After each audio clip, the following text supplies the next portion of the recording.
Impero allows you to easily lock the screens of all users within a group or to disable their internet access.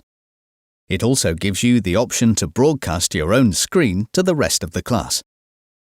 To use any of these tools, select the group that you would like to apply a policy to. The central panel will display all users within the selected group. When all of the users are unselected, a policy will be applied to the entire group. As an example, clicking the Lock Screens toggle onto the On position will apply the lock screen policy to all users within that group.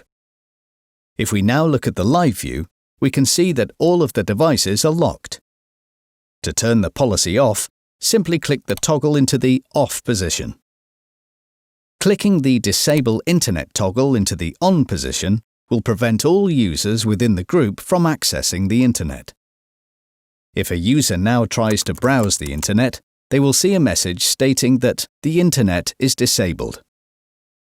Clicking the Broadcast Screen toggle onto the On position will allow you to broadcast your screen to the entire class.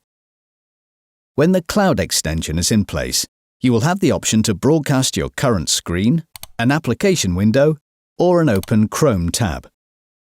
Select the window you want to broadcast and click on Share.